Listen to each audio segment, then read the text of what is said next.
Hello, everyone, and thank you for joining us today. My name is Paul Adequajo, and I'm the community manager for the ICFJ's Pamela Howard Forum on Global Crisis Reporting. And there's different crises, but this week and next week, climate change will be the focus of many discussions globally. And this has to do with the COP27 that is holding in Egypt. And since last week, we've started our Road to COP27 series, in which we are talking about topical issues regarding climate change and environment. And today we have a major session that we are hosting in collaboration with International Journalists Network. And we are glad today to be talking about environmental journalism and who should be better environmental journalists. And probably we hope to answer the question on if we can all be an environmental journalist, in addition to having resources and tools that will make you more effective as an environmental journalist. So if you are interested in environmental journalism, or you're an environmental journalist and you are seeking ways to improve how you practice, this is a session that I highly recommend for you to participate in. And so without much ado, I would like to introduce our panelists. Let me start with the editor for IJNet Chinese, Krista. Krista, how are you doing today? And thank you for joining us. Yeah, I'm looking forward to the discussion we are going to have. I'm speaking from Hong Kong right now, so it's 10 p.m. on my time. Yeah, thank you very much, Krista, for joining us. I would also like to introduce Katie, who is the Middle East editor for Environmental Investigative Forum. Hi, Katie, and how are you doing today? Yeah, hi, my name is Mace Kat. Yeah, nice cat. Yeah, yeah, that's fine. And 1 minute before we went live. How could that? I'm sorry about that. Hi, Kat. Yeah, this always happens because we come from a different cultures, and you know, when I always have problems when I want to know the names from different cultures. Always challenging for all of us. So Thank you. I can totally understand. Thank you for fine. Thanks for forgiving me. I appreciate it. And last but not least, if you've been seeing, you've already seen the face, and that person is Devin, who is a managing editor for IJNet. Hi, Devin. Hey, everyone. I'm glad to be here. Yes, and unusually, before I hand over the panel, the discussion over to Devin for the moderation, I'd like to welcome each and every one of you joining us from different parts of the world. And we are always happy to know where you are joining us from. So if you would like to engage with us and let us know who you are and which part of the world you are joining us from, using the chat box if you are with us on the Zoom platform. And if you are watching this live stream video on Facebook, you can also use the chat box in any of the platforms that you are using, and we'll get across to you as soon as we can. So please engage with us. Let us know where you are joining us from, and we'll get back to that and use that insight in one way or the other in directing this conversation. And without much ado, I would like to give the stage to Devin. Devin, over to you, and I'll be in the background. Amazing. Hello, everyone. So I do want to introduce myself and the panelists a little bit further. My name is Devin Windelspecht. I am the IJNet managing editor. For you who aren't aware, IJNet is a news and resource platform with the International Center for Journalists, providing tools, toolkits, resources for journalists around the world. Recently, actually, we released our latest environmental reporting toolkit this morning, literally 30 minutes ago. So we're excited to talk about why it's important to be an environmental journalist now. We're looking to talk about that, especially in the context of COP27 in Sharm el-Sheikh, Egypt, coming up very soon. So I want to introduce our two panelists a little bit further. Our first is Crystal Chow. Crystal is IJNet's Chinese editor. Based in Hong Kong, she's reported on the environment and climate change issues across Asia, including indigenous movements against the major dam project in Malaysia, and the illicit trade of South African abalone in Chinese markets. She has also received story grants from the International Women's Media Foundation, Earth Journalism Network, and the Africa-China Reporting Project, among others. Mace is a Syrian investigative journalist covering the Middle East and North Africa. She's participated in several major cross-border investigation projects with organizations such as the Organized Crime and Corruption Reporting Project and Lighthouse Report. She's based in the Netherlands, and she's also the Middle East coordinator for the Environmental Investigative Forum. Her stories include Syria's Poisoned Earth, which looks at how years of conflict have polluted and destroyed Syrian land. She's also a media trainer and media business developer. I would actually like to start with both you, Crystal, and Mace, and to begin asking how you began becoming as an environmental reporter. What's your history? What's your story? And I'll have Mace, Crystal. do you want to go first? Okay. You can go first. As we Okay. So so I started writing for local newspapers in Hong Kong shortly after I graduated from uni 12 years ago, which is quite a long time. I was working a placement program at an NGO in the Philippines. That was like my first work experience after graduation. And that whole experience opened my eyes to a range of development issues in the global south, including climate change. So after I returned to Hong Kong, I then became a full-time journalist and started covering international news and work on environmental issues as much as I can. So, and at the same time, I think what then really helped define my professional expertise was my decision to pursue a master's in this area, because reporting climate change involves a lot of technical knowledge at that point. So after that, it became easier for me to do pitching to editors and applying for story grants. It just helps with writing these kind of issues with confidence. Amazing. Mace, how did you get started? Yeah, I'm doing investigative journalism for a while, and I do cross-border stories between Europe and the Middle East, North Africa. Slowly during my coverage of the Syrian war, I covered the war for like almost 10 years, and I noticed with a lot of my colleagues also in the region that there is a big impact on the war because of the war on the climate and on the environment. And then I started with one big story with other colleagues in the organizations that I used to work with. And then slowly I moved to the EIF, the Environmental Investigative Forum, and I became more interested in the topic. So actually I'm doing investigative journalism, but my new perspective is the environmental journalism. So I'm a little bit different than Crystal, which she is more like focused on the environmental journalism itself, but I take it from like a different angle, let's say. Mm-hmm.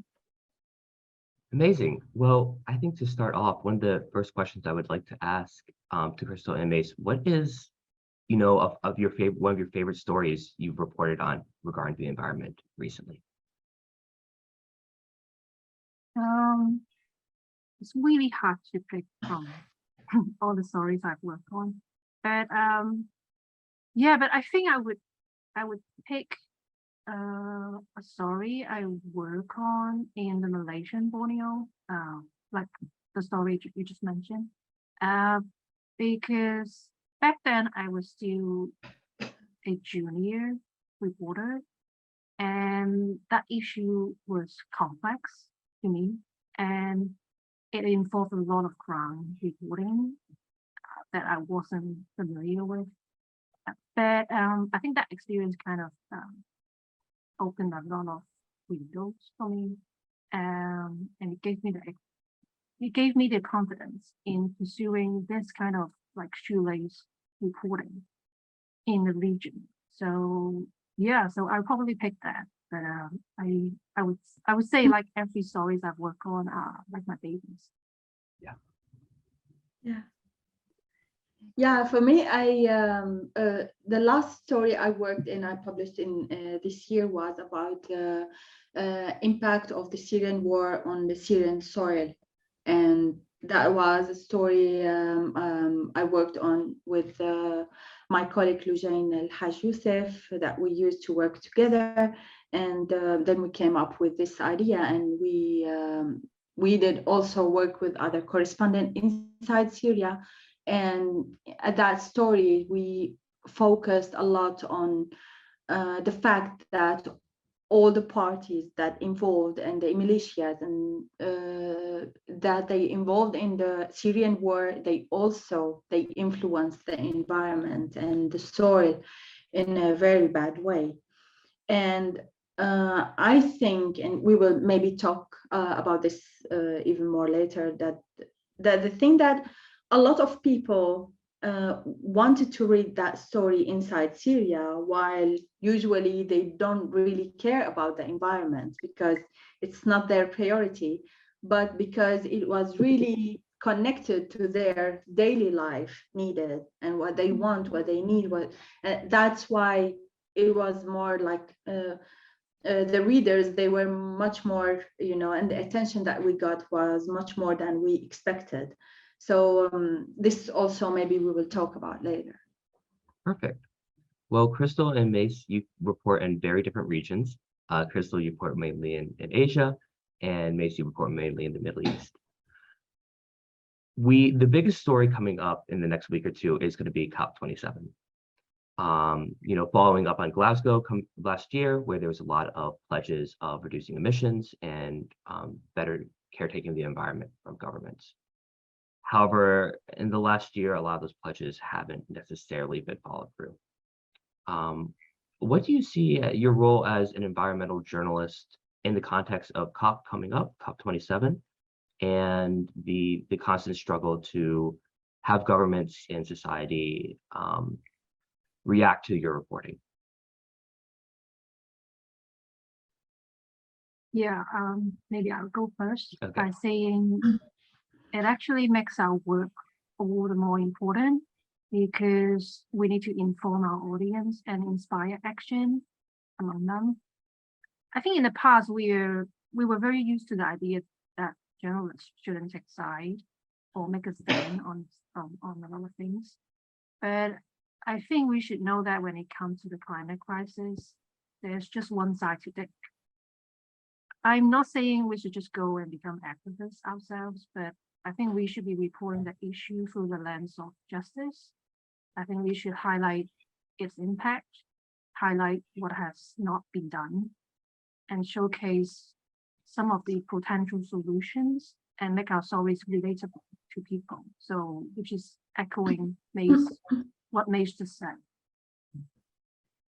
Yeah.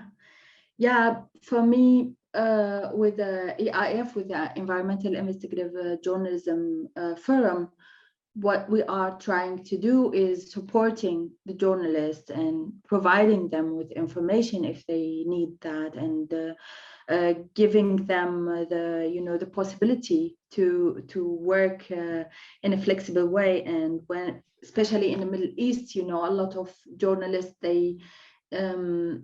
they don't have, or they miss some of the capacities, especially the technical part of it. Then we try to help and support the people that we know in our network. I see also the Arabic department in ICFJ, they really also provide a lot of information. I try also to contribute in that and support whenever I can.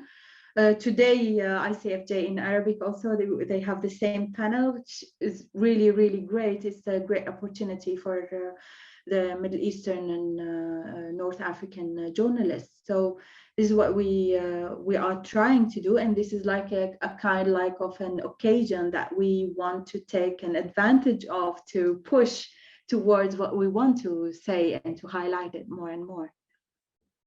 For people who might be outside your regions, maybe they're in Europe or in Africa or in Latin America, what are some of the major environmental stories happening in the regions you report on right now that people might not be typically aware of?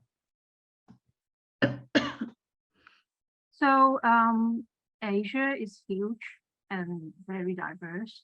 So with each sub-region facing its own unique set of challenges, I think. So for example, in South and Southeast Asia, I think heat, disasters, and the climate effects on health and food supply are obviously very prominent issues, because so much of the climate crisis is about how it is making the vulnerable population even more at risk. Whereas in East Asia, such as Japan, China, and Hong Kong, much of it is around energy and market transition, about what kind of technology and how much investments are required to make that happen. But then again, I think climate change is a cross-cutting issue. So basically everything can be about climate change if you look hard enough and find those connections and make it relatable to your audience. Yeah. Yeah, I think from my side in the Middle East, you know, the Middle East is very like complicated region. There's a lot of the war is going on for years in many different countries over there. So I think, and also other countries that they are a little bit more stable. They are, you know, ruled or managed by dictators.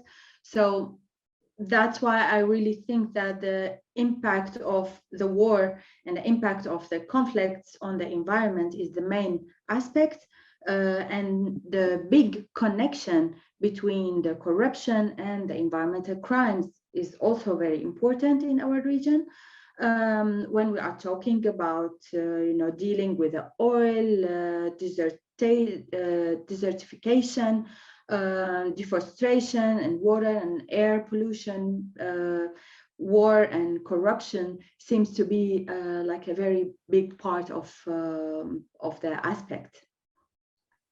Crystal, you said something that I do want to pick up on, which is that everything is about climate change now. Every story can be. And I think that kind of gets to the crux of, you know, this webinar and what we wanted to ask today, which is this question of, should we all start thinking about ourselves as environmental reporters? So can you actually, Crystal, can you elaborate a little bit more on what you mean by, you know, everything can be a climate story at this point? Yeah, I think climate change is a multidisciplinary issue. You know, it can be about the whole science about climate change. It can be about how it's impacting health and resources and food. It can be about social and gender justice. Yeah, it can be about a lot of things. And many great stories, many great environmental stories nowadays are actually products of collaborative work. So people who don't normally work on environmental issues may have the unique skills or access that would be useful in an environmental story.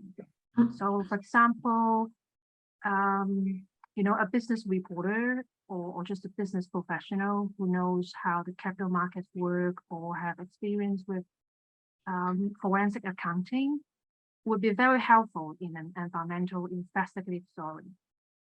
And someone who works in public health to walk you through how certain diseases react to the changing climate. So in fact, last year, I've covered a story that looks at how heat is going to increase the risk of mosquito-borne diseases, such as dengue fever, among Hong Kong's urban poor families. And in that story, I worked closely with a local young public health researcher to make sure I get the whole science aspect of the story right. Yeah, so I think the key is not to try learning everything by ourselves, because we can't, but it's all about building connections and collaborating with people with different skills and perspectives, and see each story as a standalone learning experience as we go. Nice. I feel like you'd be also someone interested to talk about this because you come from a slightly different angle. Yeah. You have experience reporting on conflict and investigative journalism. So I was wondering what your perspective on this is.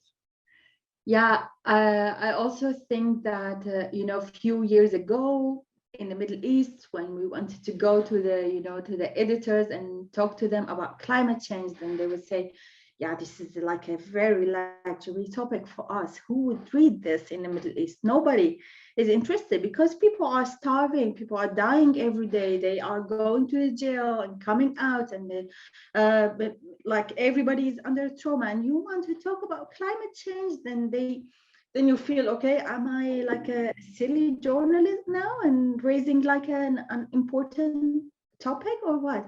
But then now, when also, I think topic became much more important everywhere, and people, they can see the impacts, and everything can influence their life, and that's why it became slowly in the Middle East like part of the daily news. So it's not a topic that will happen, or we are afraid that it will happen in the future, but it is happening now. And especially with the combination of a war and, like I said, and corruption and the suffering of the daily suffering of the people, then also the newsrooms and the journalists, independent journalists, they are much more aware of the connection. The other thing that normally also few years ago, we were all the time, I was reading these articles focusing on the individual behaviors. They were telling us, stop smoking, stop using plastic at home, stop doing these individual things that apparently, of course, they are very important, but these are not the biggest problems in the world, that there's also other people who or parts or governments that they can really make big changes, also influence the individuals' behaviors and their own way of dealing with the things, but they are not doing that. That's why we feel that we need to focus on that more and more, and go to the real change makers from now, I think. Yeah, I want to pick up on that a little bit. So about impact, climate stories, we're currently in a time where there's a lot of activism around climate change, and there's a lot of in other environmental crises, whether this is global pollution, the biodiversity crisis, but finding ways to transition that into real, impact on the ground might be difficult. How do you see your stories as helping drive change in these directions?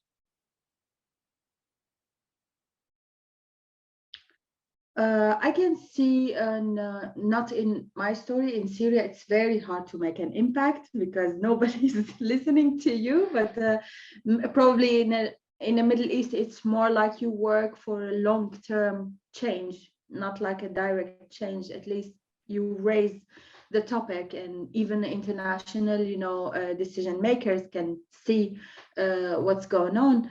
And also, from the other hand, we are trying to turn the same experience and the same thing that we did in Syria, but also to be done in Ukraine. So we learn from what happened in Syria, and we don't repeat the same things in Ukraine now, because it's really similar what's going on the ground of what happened in Syria. So this is a kind of the impact that we can get. The other thing, of course, when we are talking about corruption, we can also name people, involved in the mafias, or then they can get arrested, or some policies can be changed, and that happened in one of our stories, the EIF stories in Tunisia. So there was like a kind of agreement between Italy and Tunisia, and there was like a mafia people involved in it. So what they did, my colleagues, that they highlighted names, and then after that a lot of things happened. I can also share the link of the story. It's available in English. It was published on Al Intifada website. That'd be amazing. Yeah. Crystal, what about you? How have you been seeing your own reporting, or the reporting of your peers, as helping? You mentioned that we're not activists, but still the reporting has a purpose behind it when it comes to creating action on climate change or other crises. So how do you see your role of you and your peers in that? Yeah, I don't want to brag about the impact my stories have on people, but I think, for example, the story I did on South African abalone, I think after that story was published, there are more people I know who think, oh, fly abalones coming from South Africa might not be like, might not be a good idea to consume them. There may be like better options if you really want to include that in your meals. Or like the story I just mentioned about mosquito-borne diseases, and Hong Kong's urban poor. Very recently, one of the UK-based researcher friends I know actually included that article in her course reading list.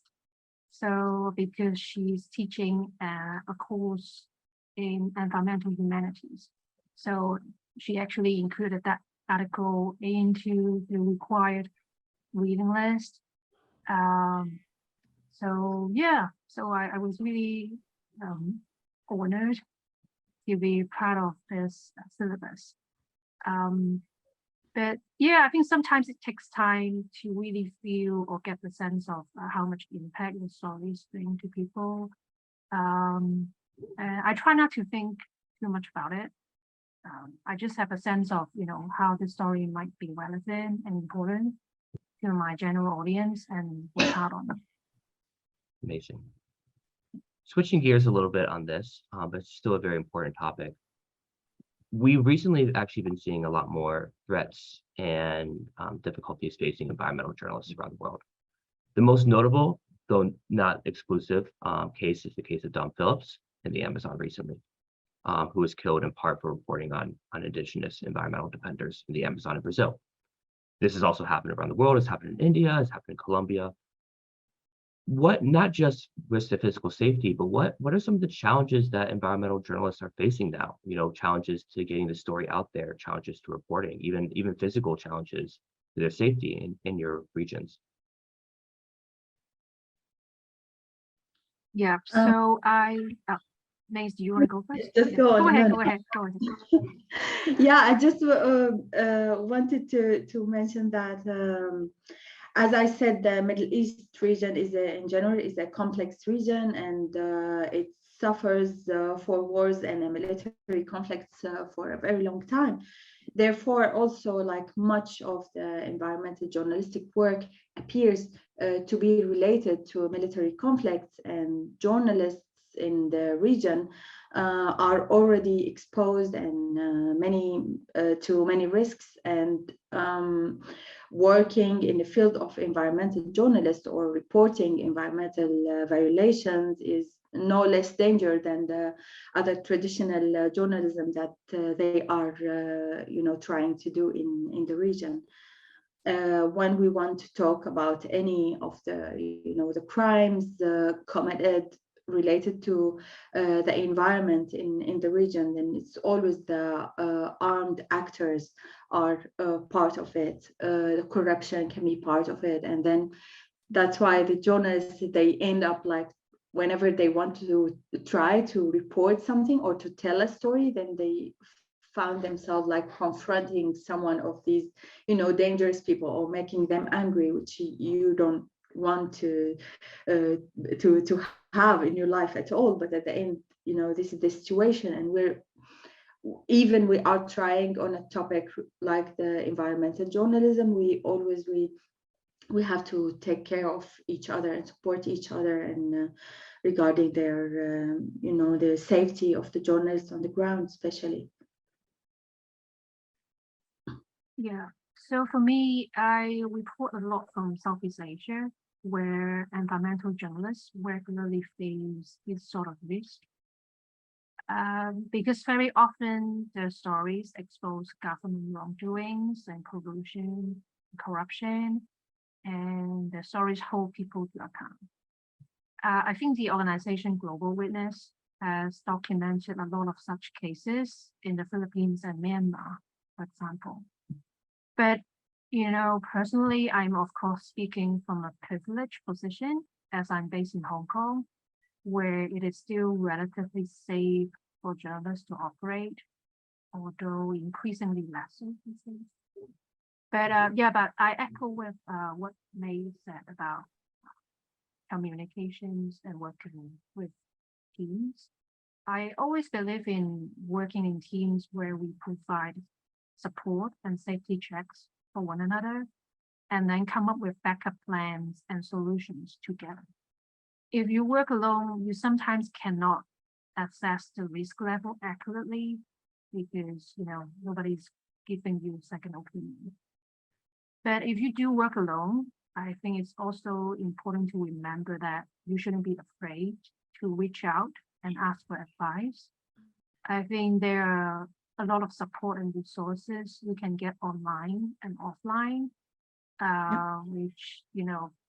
which includes obviously the resources that we have on IGNet. Amazing. Following up on that, you both mentioned a lot of good tips with this, but typically we don't think of environmental reporting as like the same level of risk as something like conflict reporting, but there's a lot of risks that are happening with it. Do you think that every journalist who goes into this should take some kind of assessment of their own risk while reporting on a story or safety training? Yeah, in general, a lot of safety training is available. I don't know, in the Middle East there's a lot, in North Africa, so it's available everywhere almost. Also, when we are talking about independent organization, they do that a lot also with the support of European American organizations as well. So it's there. We are all the time talking about it. Sometimes the journalists or also organizations editor, they can underestimate some topics if the things is going on in a relatively like a safe country, then they think that it's not really important. But I think in general, it's not only when we are talking about the environmental journalism, but also in general, we have always to take in our consideration our safety, and especially the safety of the younger generation. They are our little brothers and sisters, the colleagues. So it's also part of our duty to support, but also it's part of their duty, like Crystal mentioned, to ask. So the journalist or the organization, then they can also help and support. Yeah, I do think it makes sense for every journalist to go through some sort of training, especially even if you don't work on the ground. There are increasingly there are increasing risk and safety threats online. Somebody targeting you and polling you online, or exposing your personal information to random people, or somebody hacking your accounts. Stuff like that could jeopardize your work and your reputation in the field. And I think at the same time, this sort of training is also important about getting a better understanding and the sort of sensitivity required for you to do shoelace reporting on ground. Because you see this issue with parachute journalists all the time. They come into a place without all these understanding or even respect towards local people, and sometimes they can be arrogant. They can be insensitive to the sources they're actually interviewing, what their stories are about. So so I think this kind of training should be mainstream, I would say. Let's talk about a little bit about that, actually, about the concept. There's sometimes an environmental justice lens that comes through with reporting. And a lot of, let's talk about the climate crisis here. A lot of the people who are going to be impacted are people who are traditionally the most marginalized in society. not exclusively, but definitely a larger impact. So how do we think about reporting on communities that are affected by this? How should we think about how what lens we report on that with? Yeah, it's very important when we see, the crossing topics, when we cross topics, and usually if you report about refugees, about the Syrian refugees, for example, in Turkey, in Lebanon, or whatever, then also it's very important to cross the topics together.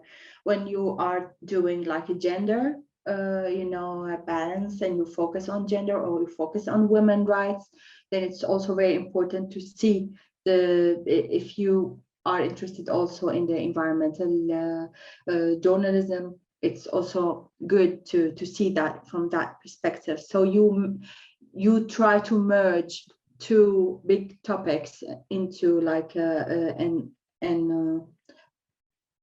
I don't know, I always like to use the term of playing, but it's at the end, this is the way that even when we deal with the very complicated topics, it's at the end playing and thinking, in enjoying thinking, and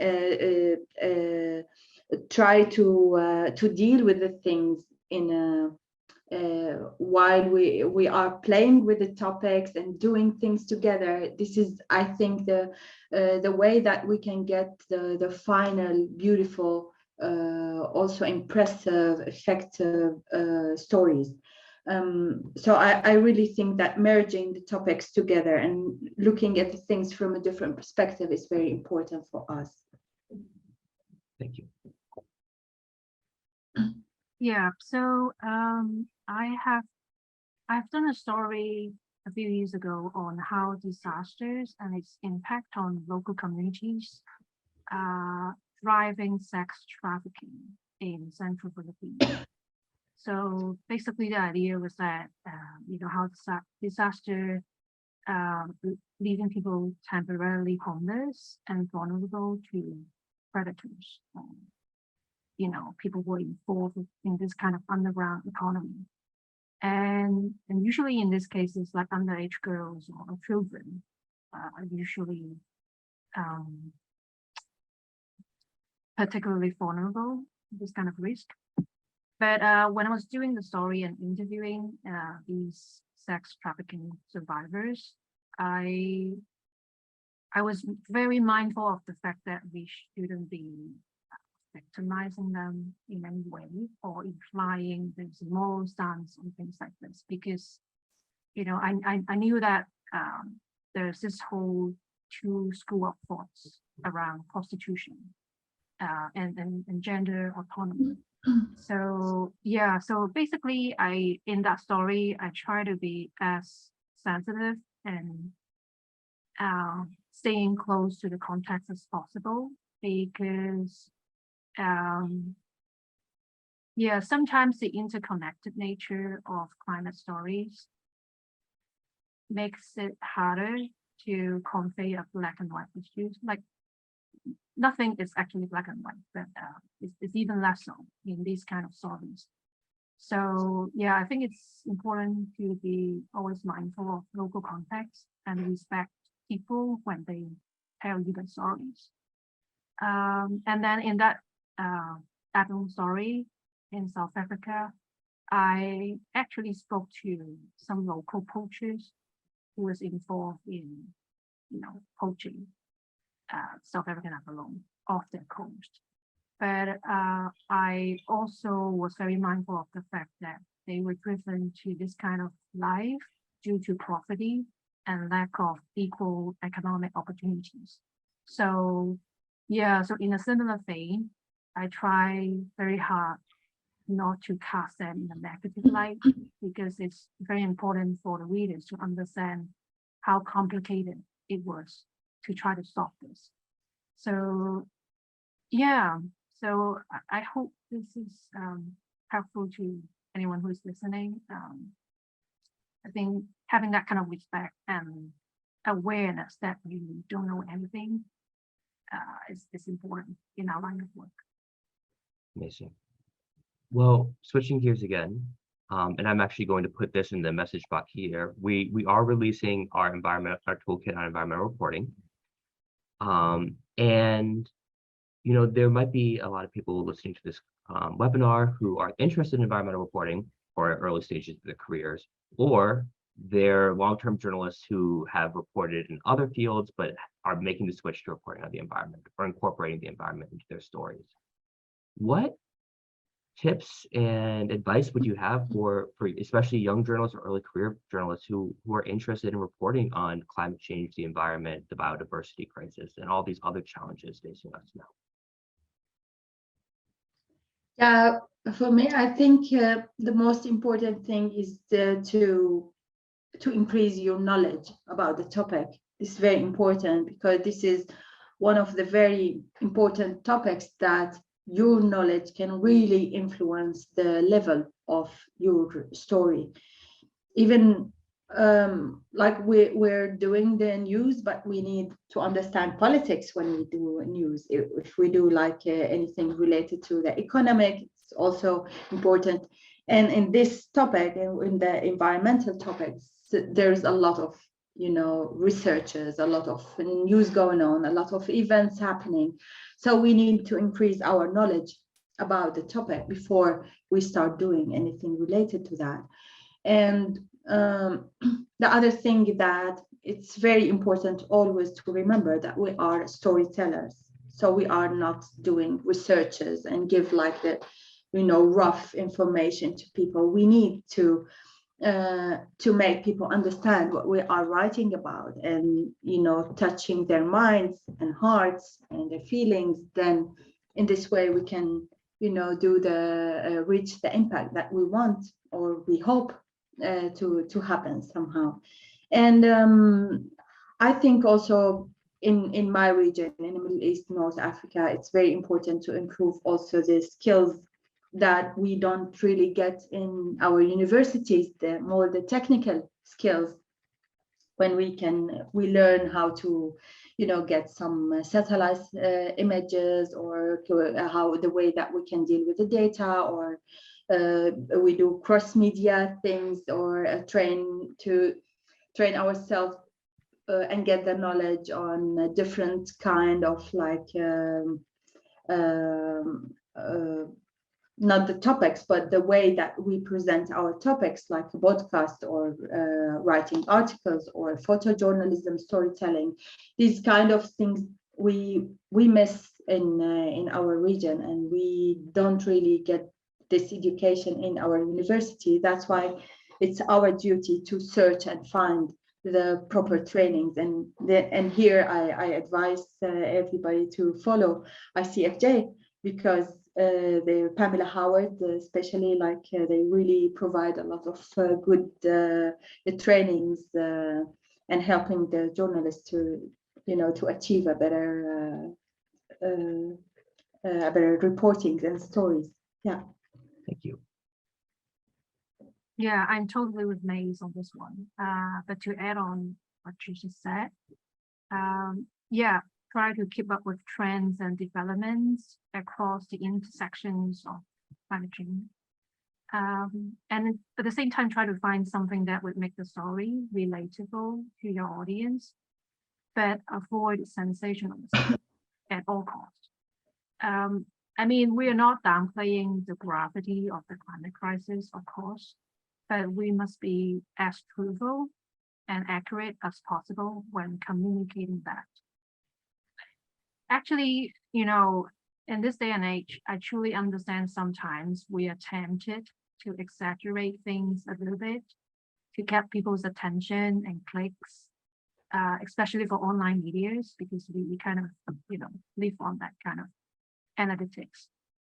But, people would eventually be driven away if all you peddle is sensationalism, because they would think, what's the whole point, You are either exaggerating things, or I can't actually do anything to help with the situation. So, I'll just tune out and do nothing. And I think what's worse is that sensationalist coverage often goes hand in hand with misinformation or misused data. So once you put them out there, you can't actually take them back. So it is a disaster. I think at the same time, it is also important to think about your sources. Depending on your story, sometimes you want to get a quote from an eminent scholar in America or Europe who does important research in the field. But sometimes if you're doing a story on a very local or regional level, a young local researchers would be more capable in telling you more about the specific context on the ground and and what kind of work has been done to address that. So yeah, so always think about resources. And I think lastly, it's equally important to highlight potential solutions, the people behind them, and the circumstances that would define how something may work or may not work in a particular social or political context. Because I think looking at solutions isn't just important. It isn't just important to our audience, it's important for us too, because we want to stay motivated and hopeful in our work and have faith in the power of people actually coming together. So yeah, trying to look for solutions and hope from our work, that's important. As a final question, what do you see as the future of environmental reporting? What are some of the things you're excited about that might be coming up, and what are some of the challenges that are coming up that you're worried about with reporting on the climate and the environment?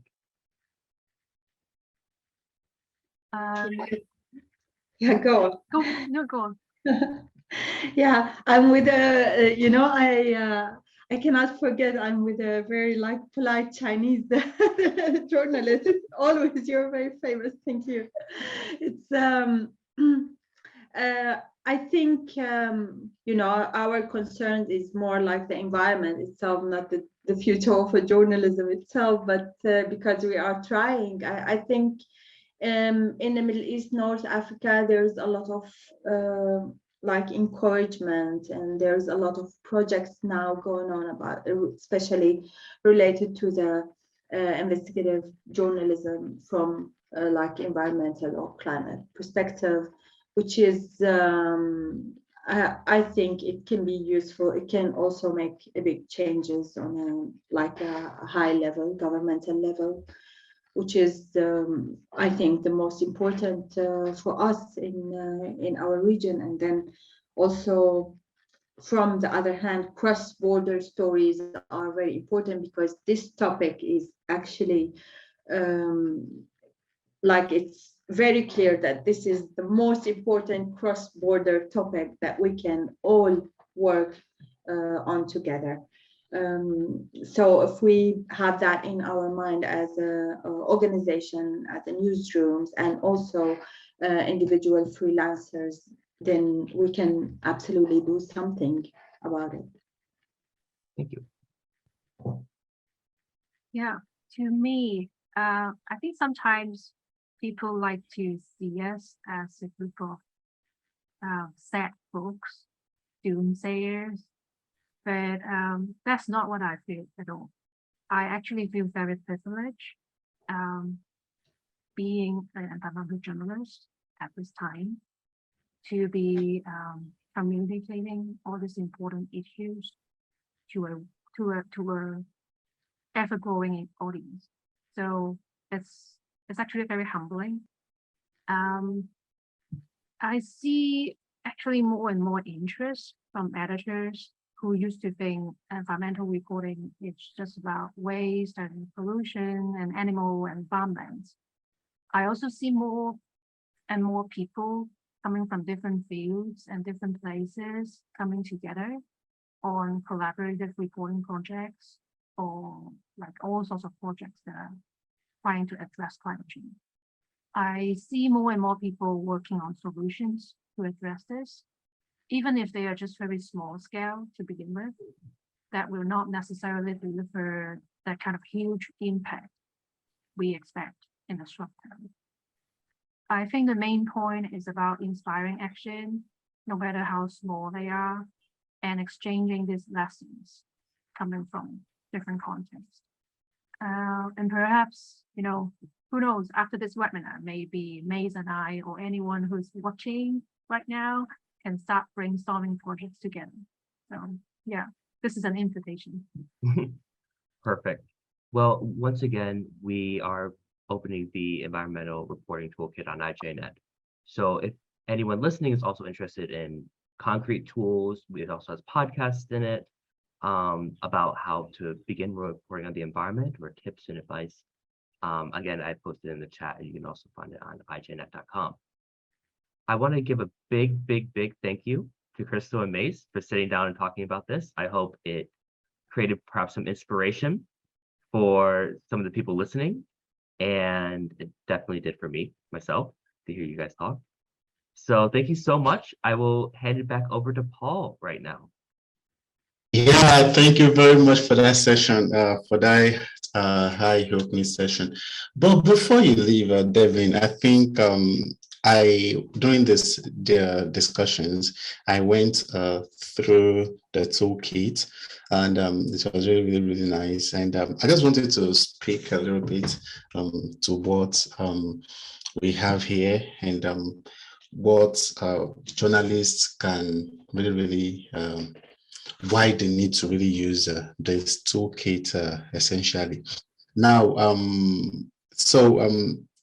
let's look at probably which I think will be really important going into COP27. And so if you open up the first piece, which is on what we actually talked about today, on whether everybody should be this, I think is really important. So tell me briefly what we can say about this podcast, and why it's really important, and what is unique, what's it on this. So let's start with this. Yes, of course. So the podcasts are actually kind of the meat and potatoes of our toolkit. So they have interviews with experts around the world on certain topics. One of the first ones is, the question we were asking today: should we all be climate reporters? Should we all be environmental reporters? Other topics we have on this include stuff on environmental justice. It includes topics such as environmental crime, safety for environmental reporters, especially in the context of the death of Bruno Pereira, covering major climate events and how to do that. And one of the ones that I'm most interested in, which I think is something that is a growing field, is the idea of local perspectives on climate change. So how can people who are local reporters, or reporters who have maybe a national rather than an international focus, be able to make those small impacts that Crystal was talking about, and driving change forward, and inspiring people to do stuff. So we really encourage you to jump onto this. Again, you can also go follow IJ Notes, which is on Apple Podcasts, Spotify, all the big podcast apps, which has our current environmental reporting podcast series as well. Yeah, if you allow me to add something, it's I want to add something personal to this, because IJNet influenced me a lot as a journalist, and it really made a big impact on my knowledge as a journalist. For a long time, I was reading IJNet both in English and Arabic also, and especially in Arabic, it was one of the very few sources that you can, as a journalist, build up your knowledge and read. I read every single article there for years and years, and until now. And even that's why I really advise any journalist, even you feel that you are a senior or you are a junior, you're a beginner, it's one of the most websites that you can go and read and really get the real information from there, that you can use it in your career and build it up. So this what I wanted to share this as a very honest advice from my side. I also really quickly, I don't know if we have any Chinese language listeners here, but I really want to plug IJNet Chinese. Crystal has been doing amazing work on that. And also it's a region which is incredibly important for this reporting. So you will also see on IGNet Chinese, you'll see Chinese versions of a lot of the articles and stuff we post about this as well.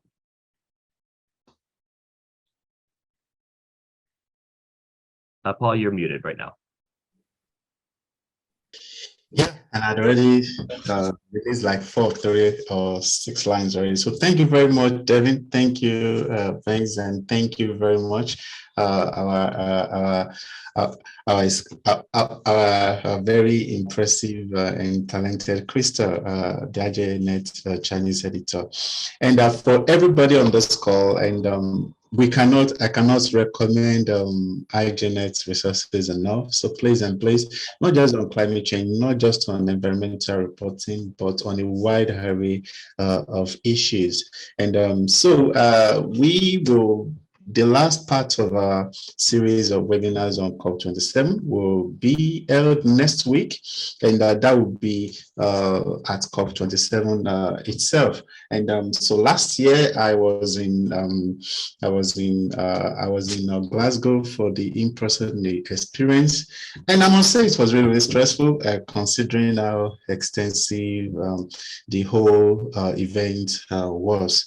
And this year I'm trying to do something different and provide some insights too on probably how you can cover COP27 right from your home office, right from your bed, and right from where you are, and still get the best experience. So which means that next week, Thursday, the attention will be on how to report on COP27, what stories are trending, what should be the focus of the issues that will be discussed that day, and what kinds of stories can you write to ensure that you are not just churning out press releases that these international organizations and climate change playmakers will be releasing during it.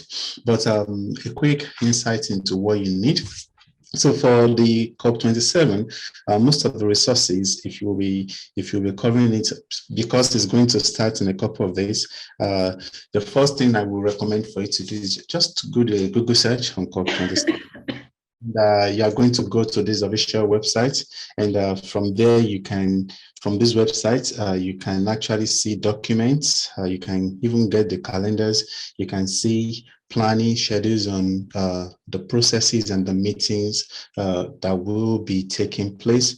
And you can also see updates on it, because ideally, many of the deliberations at COP27 could be boring if you don't know what you are looking for. And another thing that I would encourage you to establish if you're planning to cover COP27 before the event kicks off is to also be able to establish connections with your local players. Who are the advocates? Who are the climate change advocates in your area? Who are the climate change advocates in your region that could easily actually speak up, and you can have comments and opinions from? So you can start establishing that connections such that when you know what is happening over there, you can actually be able to easily localize it. So that's the assignment you have to do between now and when COP27 begins. And next week around this time too, I'll be providing insights and giving you tips and probably some resources on what is happening, what issues are being mainstayed, and probably you'll be able to highlight some very nice stories about it. On behalf of the International Center for Journalists, Pamela Howard Forum on Global Crisis Reporting, I would like to encourage you to be part of our Facebook forum. We are always active on Facebook. That is where we share most of our resources and tips and anything that we have to share with you in real time. So please join our Facebook community. I'm going to put the link up, here.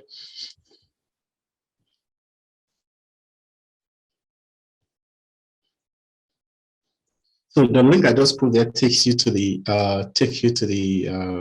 our Facebook community, and when anything is happening in real time, especially throughout COP27, I would endeavor to put as many updates as we can there. So if you are not part of our Facebook community, please just click it. Thanks, Dorcas, for sharing the link. And we also encourage you to learn more about the forum. Please check out the International Center for Journalists website on www.icfj.org. And we've also been talking about IGNet IGNet since morning, so they have a lot of tools and resources for you to check them out. And I'm also a very good user of IGNet resources, so I cannot underestimate and under-recommend it. So please check out IGNet's website on www.ignet.org to access more resources. So next week I'll be here, and hopefully, before I close up, if you are writing any story on COP27 or climate change related stories in the month of November, that is the focus of our monthly story grant. So please let us know the climate change stories you're writing. Get in touch, get those stories across to me, and we'll enter you for a monthly story contest. Until next time, thanks, Devin, thanks, Krista, and thanks, Kat. I cannot say that, I cannot make that mistake one more time. So thank you very much, and enjoy the rest of your day. Bye from me. Thank you, everyone. Thank you for having me. Thank you.